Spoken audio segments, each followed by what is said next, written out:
Hello student, आप सभी का हमारे यूट्यूब चैनल पर एक बार फिर से स्वागत है। आज के वीडियो में हम लोग लेकर आए हैं क्लास 12 के third third chapter current electricity.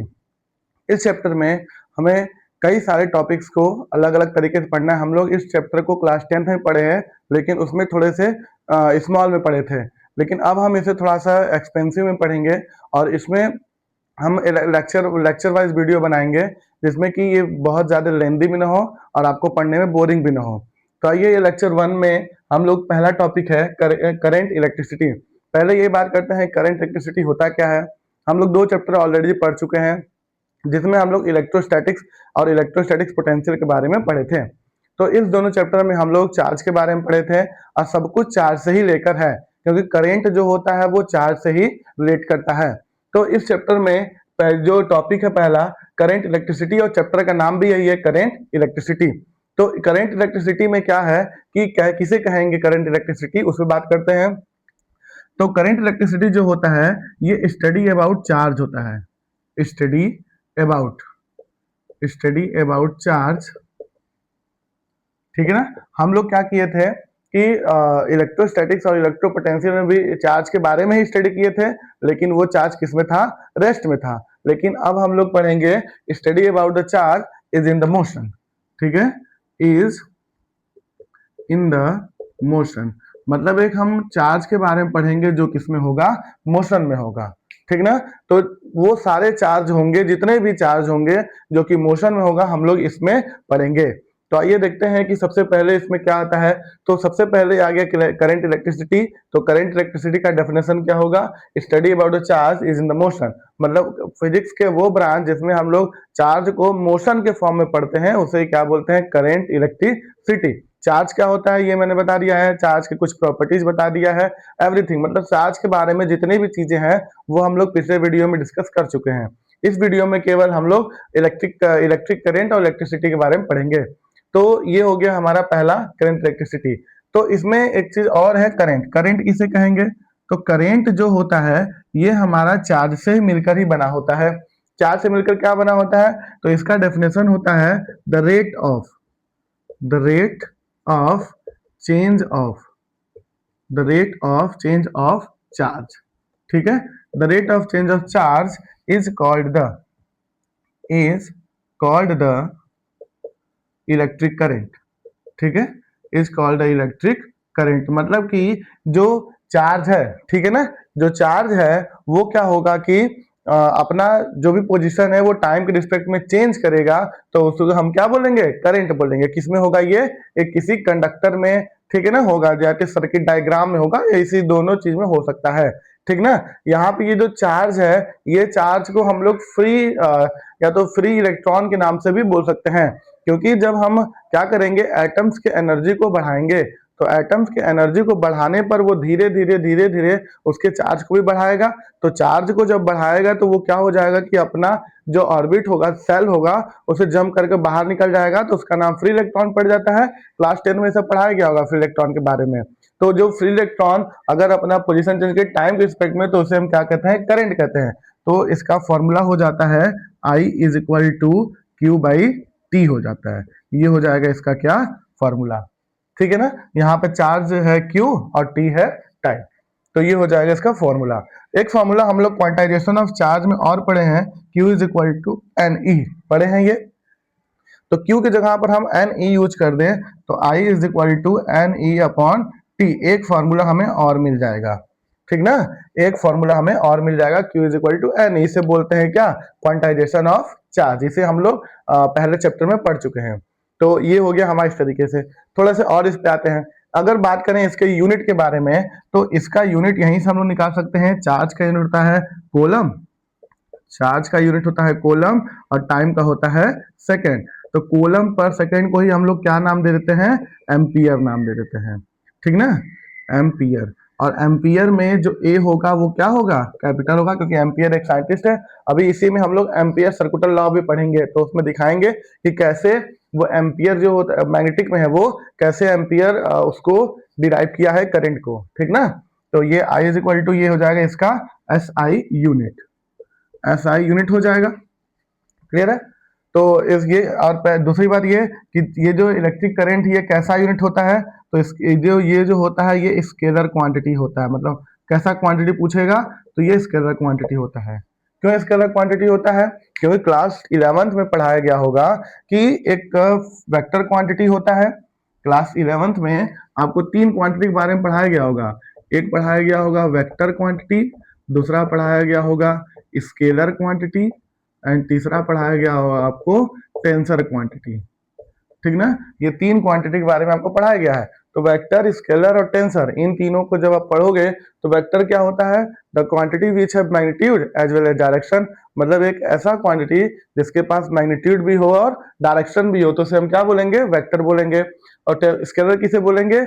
ऐसा क्वांटिटी जिसके पास बस क्या हो? मैग्नीट्यूड हो। The which type of quantity which have the only the magnitude, तो उसे हम क्या बोलेंगे? Scalar quantity. टेंसर के लिए किसे बोलेंगे? तो टेंसर यही इलेक्ट्रिक करंट को ही बोलते हैं। क्यों इलेक्ट्रिक करंट को बोलते हैं? बिकॉज, ठीक है, स्केलर क्वांटिटी क्यों बोलेंगे इसे? Because it does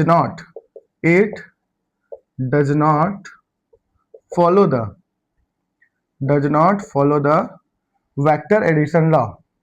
does not follow the vector addition law. ये क्या करता है? वेक्टर एडिशन लॉ को फॉलो नहीं करता है। इस वजह से इसको हम क्या बोलते हैं? एक स्केलर क्वांटिटी कहते हैं। क्लियर है? तो ये हो जाएगा हमारा करंट। करंट का ये हो जाएगा एम्पियर, मतलब यूनिट हो जाएगा, और ये हो जाएगा स्केलर क्वांटिटी। अभी इसी में अगर क्वेश्चन पूछ दे व्हाट इज द, ठीक ना, what is the 1 ampere? 1 ampere क्या है? ठीक है, 1 एम्पियर क्या है? तो 1 एम्पियर डिफाइन करने के लिए तो इसका डेफिनेशन हो जाएगा the rate of change of, ऐसे लिखेंगे, if the 1 coulomb of charge, if the 1 coulomb of charge flow in circuit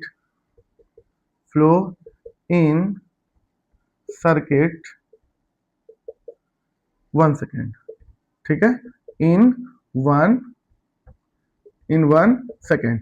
तो अगर एक गुलाम चार्ज के सर्किट में 1 सेकेंड, एक गुलाम चार्ज को फ्लो होने में 1 सेकेंड लगता है, तो उसी को हम क्या बोलेंगे? 1 एम्पियर। यानी कि I इज इक्वल टू 1/1, तो I इज इक्वल टू आ जाएगा 1 एम्पियर। ठीक ना, इस तरीके से हो जाएगा 1 एम्पियर। तो ये हो गया हमारा क्या? करंट के बारे में। अब करंट को पढ़ लिए तो फिर पोटेंशियल पढ़ना पड़ेगा। तो यहाँ पर पोटेंशियल नहीं होता है। Potential and potential, electric potential और इलेक्ट्रिक पोटेंशियल डिफरेंस नहीं होता है। इलेक्ट्रिक पोटेंशियल का एक छोटा सा एडवांस नाम दे दिया जाता है जिससे बोलते हैं ईएमएफ, इलेक्ट्रोमोटिव फोर्स। वो भी एकदम same, amount of work done per unit of charge, यही होता है। Amount of work done per unit of charge he EMF होता है, बस थोड़ा सा चेंज होता है। क्या होता है ये उसको देखते हैं। तो नेक्स्ट टॉपिक हमारा है ईएमएफ। नेक्स्ट टॉपिक है हमारा इलेक्ट्रोमोटिव फोर्स यानी कि ईएमएफ, जो कि बहुत इंपॉर्टेंट टॉपिक है। इसी ईएमएफ से ही हम जितने भी जंक्शन रूल, किरचॉफ रूल का दो होता है, एक जंक्शन रूल होता है, एक लूप रूल होता है, तो दोनों को हम लोग को यहाँ पर एकदम ईएमएफ से ही निकालना होता है। तो इस टॉपिक को एकदम अच्छे से समझिएगा। देखिए, हम ये एक तरीके का हमारा सेल है, ठीक है, इस सेल है, सेल में ये रहा पॉजिटिव टर्मिनल और ये रहा नेगेटिव टर्मिनल। क्लियर है? तो क्या होगा कि करंट के डायरेक्शन की बात करें तो करंट मतलब जो चार्ज होगा वो कहां से कहां फ्लो होता है? पॉजिटिव से निगेटिव, और इलेक्ट्रॉन जो फ्लो होता है वो निगेटिव से पॉजिटिव, यही डायरेक्शन होता है। तो जब ये फ्लो होगा, ठीक ना, मतलब ये अमाउंट ऑफ चार्ज को यहां से लेकर यहां तक लेकर जाएगा। मतलब ए से लेकर कहां तक लेकर जाएगा? बी तक। तो ए से लेकर बी तक ले जाने में कुछ फोर्स लगाना पड़ेगा तभी ना वो जाएगा। फोर्स लगाएंगे और तभी जाकर वो क्या करेगा? वर्क डन करेगा, कुछ डिस्प्लेसमेंट करेगा। तो यहाँ पर एक फोर्स लगाएंगे, जो इलेक्ट्रोलैटिक फोर्स होता है उसको अप्लाई करेंगे, तो चार्ज जो होगा पॉइंट ए से कहाँ जाएगा? पॉइंट बी तक जाएगा। तब वो जो चार्ज होगा वो किस में हो जाएगा? मोशन में हो जाएगा। क्योंकि हमें इस चैप्टर में इलेक्ट्रिसिटी करंट में हमें यही पढ़ना है, study about charge is in the motion. तो इस चार्ज को हमें मोशन में कराने के लिए हमें इस पर एक इलेक्ट्रोलैटिक फोर्स लगाना पड़ेगा। तब ये जो चार्ज होगा पॉइंट ए से पॉइंट बी तक क्या करेगा? फ्लो करेगा। तो फ्लो करेगा तो इसी का नाम क्या पड़ जाता है? और फ्लो करेगा तो ये वर्क डन कुछ ना कुछ करेगा ही, तो इसी का नाम क्या पड़ जाता है? Electromotive force. ठीक ना, यानी कि जो करंट होगा इलेक्ट्रिक, मोटिव मतलब मोशन, और फोर्स मतलब फोर्स, ठीक ना। मतलब एक कोई इलेक्ट्रॉन है या कोई चार्ज है, उस पर हम फोर्स लगाए तो वो किसमें हो गया, मोशन में हो गया।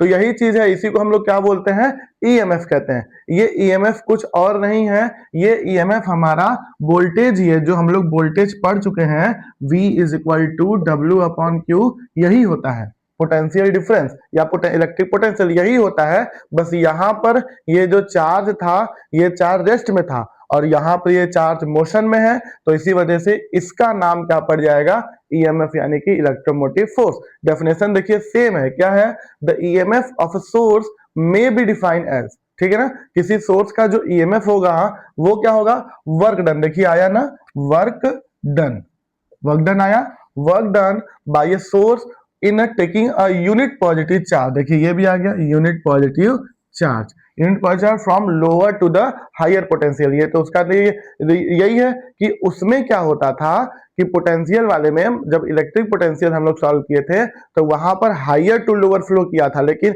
इसमें एक माइनर सा चेंज है, जो कि क्या है, लोअर टू हायर फ्लो होगा, ठीक ना। उसमें वो क्योंकि ऑटोमेटिक हो रहा था, जैसे कि ऑटोमेटिक की बात करें तो एक बीकर को हम लोग ऊपर रख दे, एक बीकर को नीचे, तो पानी ऑटोमेटिक नीचे आ जाएगा। लेकिन अगर हमें ऊपर करना होगा तो हमें कोई ना कोई एक्सटर्नल फोर्स अप्लाई करना पड़ेगा। जैसे अगर हम लोग एग्जांपल लें कि पानी को नीचे से हमें ऊपर, मतलब अपने सेकंड फ्लोर पर जो पानी की टंकी है उसमें पहुंचाना है, तो उसके लिए हमें पानी को पंप करना पड़ता है, यानी कि एक्सटर्नल फोर्स अप्लाई करना पड़ता है, तब जाकर वो नीचे से ऊपर जाता है। तो इसके लिए एक्सटर्नल फोर्स लगाए, ये लोअर टू कहां गया, हायर गया, मतलब नीचे से ऊपर गया। तो जब लोअर टू हायर हमें फ्लो करवाना होता है, तब हमें क्या करना पड़ता है कि उस पर एक्सटर्नल फोर्स लगाना पड़ता है। जैसे इसका एग्जांपल आप ये भी समझ सकते हैं कि किसी इनक्लाइंड प्लेन से, मतलब कोई हाईवे रहता है, जब हाईवे से आप नीचे आते हैं या साइकिल चलाकर जो भी, तो साइकिल से अगर करेंगे ज्यादा इसे समझ में आएगा। तो साइकिल अब जब क्या करते हैं, इंक्लाइंड प्लेन के ऊपर जब जाते हैं तो हमें बहुत ज्यादा फोर्स लगाना पड़ता है, मतलब बहुत ज्यादा पैडल मारना पड़ता है, तब जाकर साइकिल हमारा ऊपर चढ़ पाता है। लेकिन जब नीचे उतरना होता है तो नॉर्मल बस हम क्या करते हैं, हैंडल को पकड़े तो ऑटोमेटिक वो नीचे आ जाता है, बिना किसी एक्सटर्नल फोर्स को अप्लाई किए। तो वही चीज यहाँ पर है कि अगर लोअर टू हायर करना पड़ेगा तो 100% हमें इसमें कोई ना कोई फोर्स लगाना पड़ेगा, ठीक ना, तभी जाकर वो किसमें होगा, मोशन में हो जाएगा। तो इसी का नाम क्या पड़ जाएगा, ईएमएफ। और ईएमएफ को हम लोग कुछ इस तरीके से दिखाते हैं, ई ही बोलते हैं इसे, लेकिन प्रोनाउंसिएट क्या करते हैं, ईएमएफ, ठीक है ना। तो ईएमएफ इज इक्वल टू हो जाएगा डब्ल्यू अपॉन में क्यू, ठीक है, डब्ल्यू अपॉन क्या हो जाएगा, क्यू हो जाएगा। इसका जो एसआई यूनिट होगा, ठीक ना, एसआई यूनिट होगा, वो क्या होगा, वो होगा वोल्ट ही होता है, कुछ अलग से नहीं होगा, वोल्ट ही होगा, ठीक ना।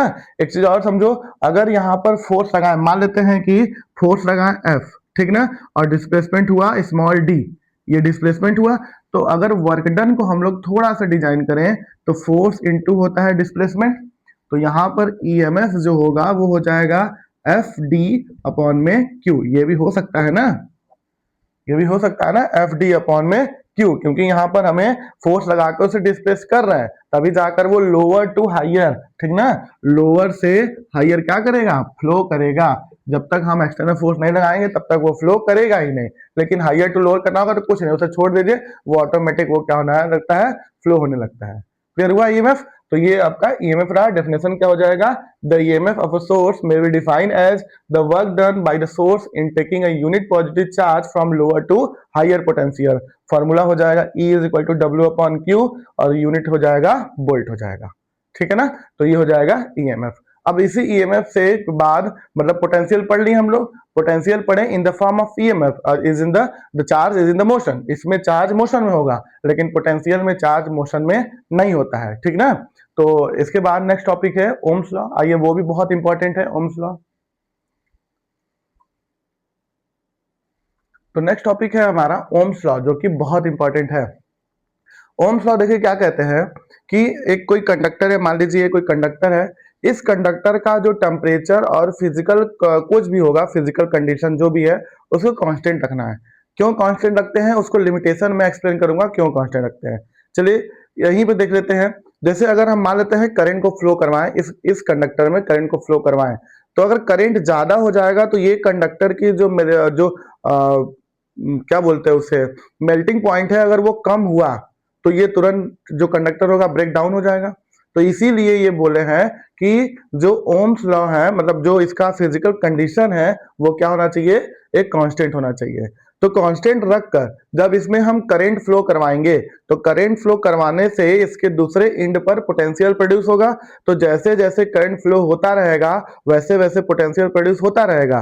तो ओम्स ने यही बताया है कि अगर किसी कंडक्टर के फिजिकल कंडीशन को कांस्टेंट रखकर करंट फ्लो करवाएं तो करंट की रीजन उसमें जो प्रोड्यूस इलेक्ट्रिक पोटेंशियल डिफरेंस होगा वो करंट के डायरेक्टली प्रोपोर्शनल होता है।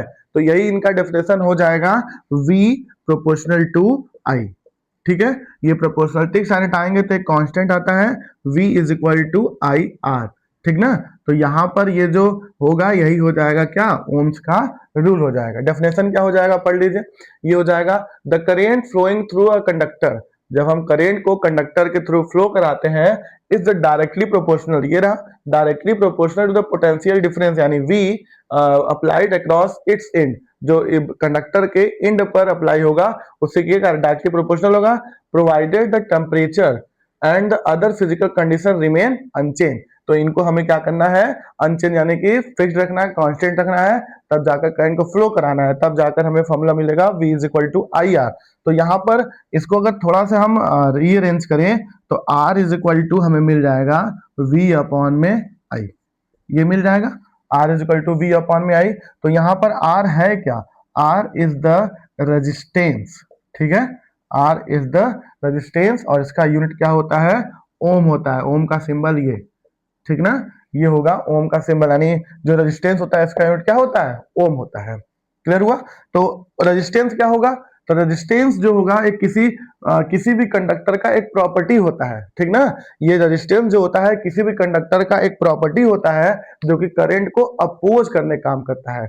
हम लोग कैपेसिटेंस पढ़े थे, वहां पर वो जो इलेक्ट्रिकल एनर्जी था उसे एब्जॉर्ब कर ले रहा था। ठीक ना, लेकिन ये रेजिस्टेंस क्या करेगा, ये पूरे के पूरे इलेक्ट्रिक करंट को अपोज कर लेता है, मतलब रोक देता है पूरी तरीके से। नहीं है रेजिस्टेंस, ठीक ना, यानी रजिस्टर एक तरीके से रोकने काम कर रहा है, एक तरीके से ब्रेकर की तरह ये रहता है जो कंडक्टर में लगा रहता है और करंट को अपोज होने, मतलब करंट को ज्यादा फ्लो होने से रोकता है, जिससे कि हमारा जो इलेक्ट्रिक एप्लियंस है वो जल्दी खराब नहीं होता है। ठीक ना, जो हम लोग का पुराना बल्ब आता है जैसे कि जो सूर्य प्रकाश वाला 10-15 रुपए का आता है उसमें टंगस्टन लगा रहता है, वो टंगस्टन जैसे ही एयर के कांटेक्ट में आता है तुरंत वो ब्रेक डाउन हो जाता, टूट जाता है, बल्ब खराब हो जाता था।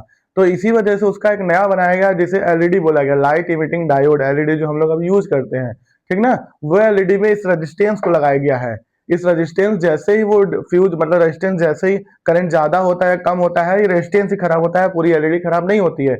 इसी वजह से उस पर वारंटी गारंटी आपको दी जाती है, जिससे कि आप उसे चेंज कर सकते हैं, एक साल के अंदर आप एक चेंज कर सकते हैं, चेंज करके दोबारा ले लेंगे। तो कंपनी, मैन्युफैक्चरिंग कंपनी जो होती है वो उसे वापस लेके जाती है, रेजिस्टेंस वगैरह चेंज करके, डायोड वगैरह चेंज करके दोबारा उसे मार्केट में बेचने के लिए भेज देती है। तो इस तरीके से उनका खराब भी नहीं होता है और कम कॉस्ट में उनका फिर से एक नया प्रोडक्ट तैयार हो जाता है।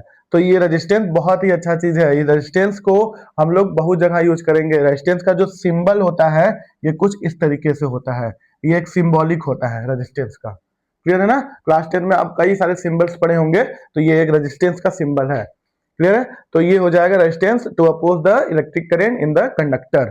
तो ये इस तरीके से हो जाएगा ओम्स लॉ। ठीक ना, इस ओम्स लॉ के बाद ये जो रेजिस्टेंस है, किसी भी कंडक्टर की रजिस्टिविटी होती है वो किस पर डिपेंड करता है, तो नेक्स्ट हेडिंग होगा हमारा रजिस्टिविटी ऑफ द कंडक्टर।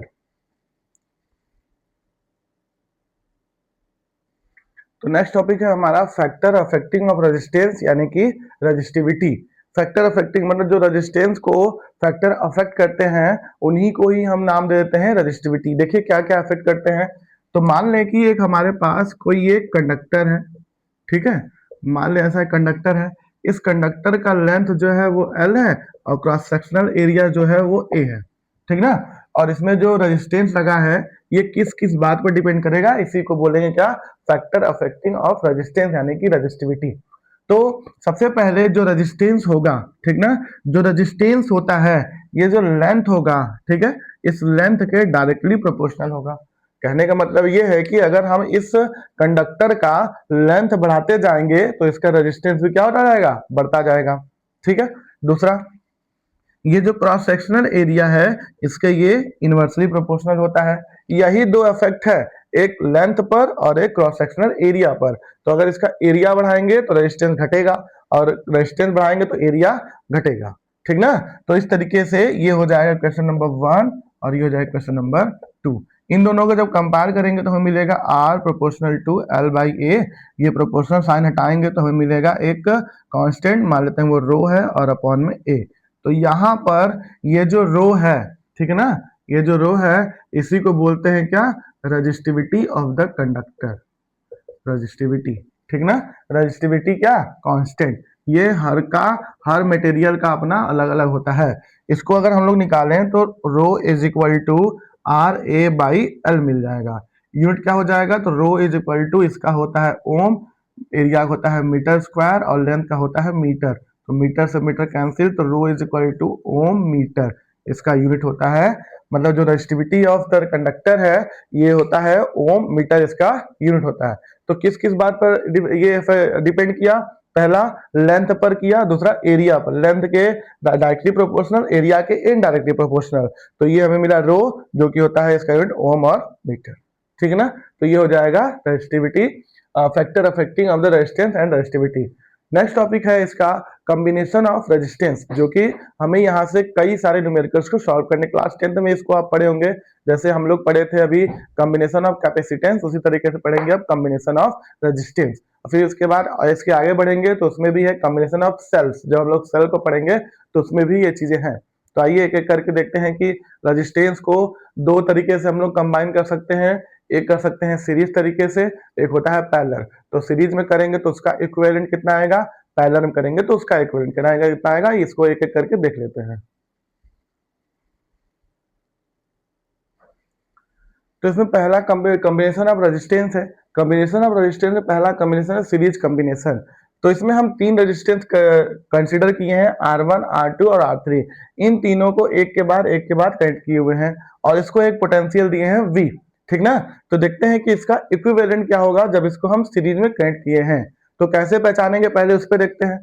तो जब करंट यहां से फ्लो करवाएंगे, इस पर्टिकुलर पॉइंट पहुंचेगा तो करंट यहाँ पर I है, ठीक ना। तो पहले वाले को जो करंट क्रॉस करेगा वो भी क्या होगा, आई होगा। दूसरे वाले क्रॉस करेगा तो भी क्या होगा, आई होगा। और तीसरे वाले क्रॉस करेगा तो आई होगा। क्योंकि ये रेजिस्टेंस का अलग अपना मैग्नीट्यूड है, इसका अपना अलग मैग्नीट्यूड है, इसका अपना अलग मैग्नीट्यूड है। तो हमारा ये जो पोटेंशियल है ये हर एक पार्ट में क्या हो जाएगा, डिवाइड हो जाएगा। कहने का मतलब ये है कि इस पर मान लेते हैं पोटेंशियल V1 प्रोड्यूस हो रहा है, इस पर मान लेते हैं पोटेंशियल V2 प्रोड्यूस हो रहा है, इस पर मान लेते हैं V3 प्रोड्यूस हो रहा है, ठीक ना। इस तरीके से मान लेते हैं और टोटल पोटेंशियल है कितना हमारा, वो है V, ठीक ना। टोटल पोटेंशियल है V। तो अगर हम लोग टोटल पोटेंशियल लें तो वो हो जाएगा V1 plus V2 and plus V3। इसे बनाते हैं क्वेश्चन नंबर 1, ठीक है। तो इक्वेशन नंबर ये 1 हो जाएगा फ्रॉम ओम्स लॉ।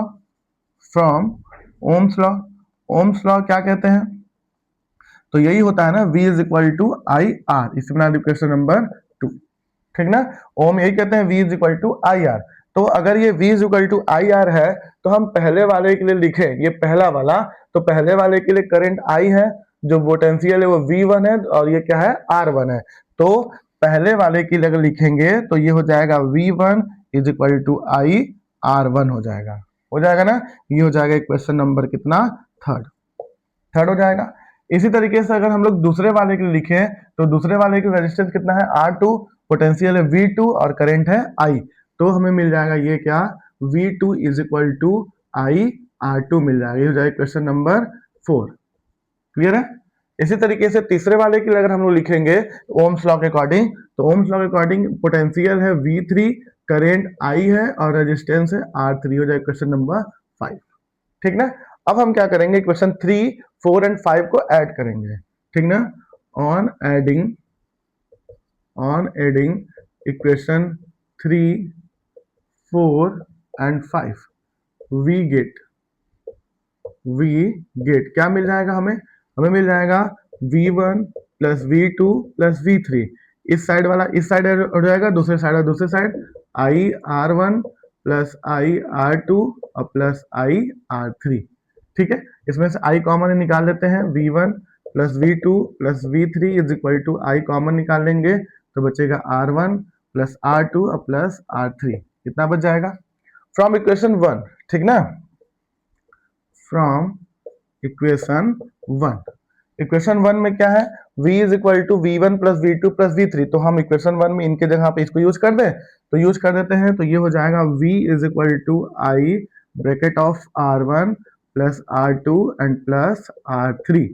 ठीक है, अब हमें यहाँ पर ये v है, इस v को अगर हम लोग फ्रॉम इक्वेशन 2 से, ठीक है, फ्रॉम इक्वेशन 2, ठीक ना, इक्वेशन 2 में क्या है, v is equal to I R, यानी v की जगह पे हम आई आर रख दें तो ये हमें मिल जाएगा I R is equal to I bracket of R1 plus R2 plus R3।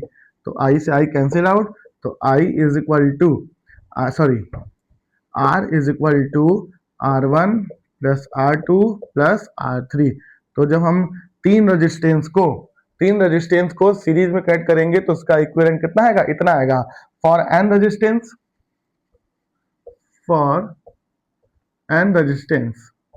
Resistance के लिए कितना हो जाएगा, तो एन रेजिस्टेंस के लिए R is equal to R1 plus R2 plus R3 plus and so on plus Rn, ये हो जाएगा एन रेजिस्टेंस के लिए।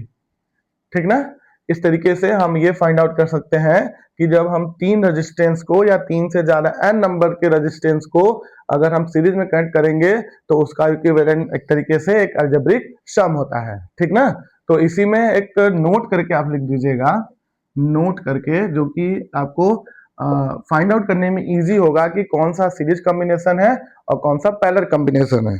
ठीक है, तो नोट करके लीजिएगा, in the series combination, in the series combination electric current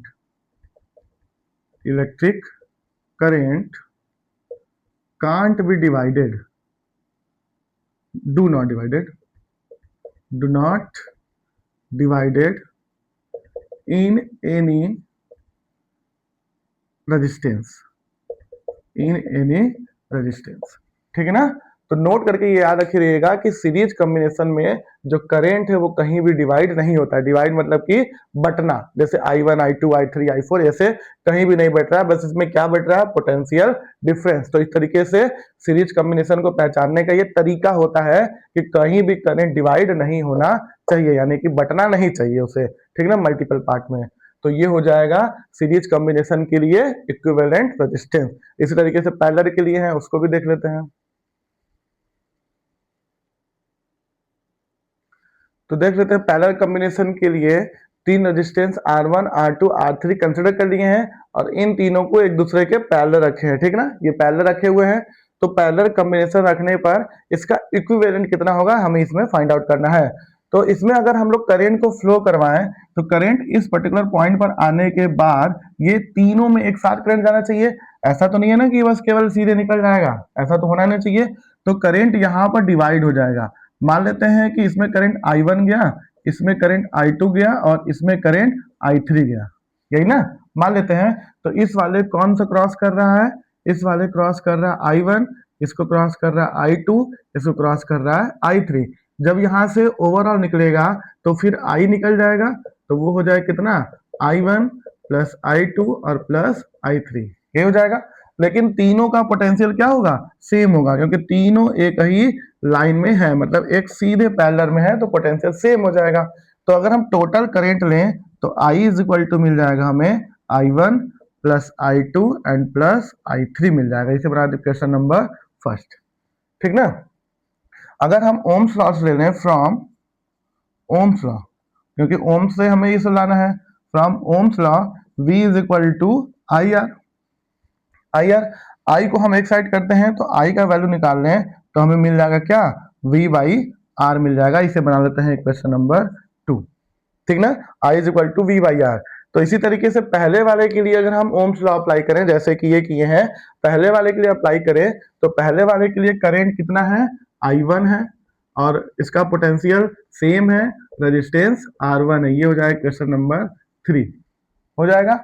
दूसरे वाले के लिए क्या हो जाएगा, I2 पोटेंशियल V और रेजिस्टेंस R2, ये हो जाएगा इक्वेशन 3, 4 हो जाएगा ये। तीसरे वाले के लिए करेंगे तो I3 पोटेंशियल V और करेंट रेजिस्टेंस I3, यानी हो जाएगा equation 5।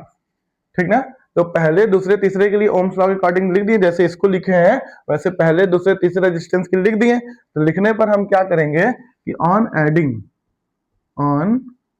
Adding equation 3, 4 and 5 we get क्या मिल जाएगा हमें।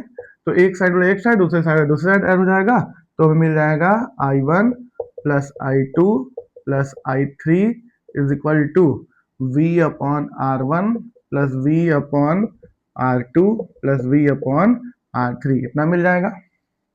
ठीक है, तो यहां से V कॉमन निकाल लेते हैं, तो मिलेगा I1 plus I2 plus I3 is equal to V 1 upon R1 plus 1 upon R2 plus 1 upon R3, कितना मिल जाएगा। अब ये I1 I2 I3 from equation 1 से I लिख दें, तो ये हो जाएगा फ्रॉम इक्वेशन 1, इनके जगह पे हो जाएगा I is equal to V 1 upon R1 plus 1 upon R2 plus 1 upon R3। ठीक है, अब ये जो है equation 2 I is equal to V by R है, तो इसको चेंज कर दें, तो फ्रॉम इक्वेशन 2, तो इसके जगह आप लिख देंगे V by R is equal to V bracket of 1 upon R1 1 upon R2 plus 1 upon R3, इतना हो जाएगा। अब ये जो ये V है, ये V से इसका हैप्पी बर्थडे हो जाएगा, तो बचेगा क्या हमारे पास, बचेगा 1 upon R is equal to 1 upon R1 1 upon R2 and 1 upon R3, यानी कि जब हम तीन रेजिस्टेंस को एक दूसरे के पैरेलल में कंबाइन करेंगे तो उसका इक्विवेलेंट कितना होगा, इतना हो जाएगा 1 upon R is equal to 1 upon R1 plus 1 upon R2 plus 1 upon R3। इसी तरीके से फॉर एन रेजिस्टेंस के ले लें, फॉर एन रेजिस्टेंस जब n नंबर तक रेजिस्टेंस होगा तब क्या हो जाएगा, तब हो जाएगा 1 upon R is equal to 1 upon R1 1 upon R2 plus and so on plus 1 upon Rn, ये हो जाएगा कब, जब हम n रेजिस्टेंस के लिए लेंगे। ठीक है, तो ये हो गया हमारा पैरेलल कॉम्बिनेशन में करने पर इतना होगा क्या, 1 upon R1 1 upon R2 1 upon R3 n के लिए इतना। ठीक है, तो लेक्चर 1 यहीं पर खत्म करते हैं। इसके नेक्स्ट बाद हम लोग आएंगे कुछ और इम्पोर्टेंट्स और भी ज्यादा इससे डिफिकल्ट चीजों को लेकर जो कि इस चैप्टर में है। ठीक है, आई होप आपको सारे जो भी पॉइंट्स हम लोग यहाँ पढ़े हैं आपको समझ में आया हो, और ऐसे ही और वीडियो के लिए सब्सक्राइब करें। Thank you so much.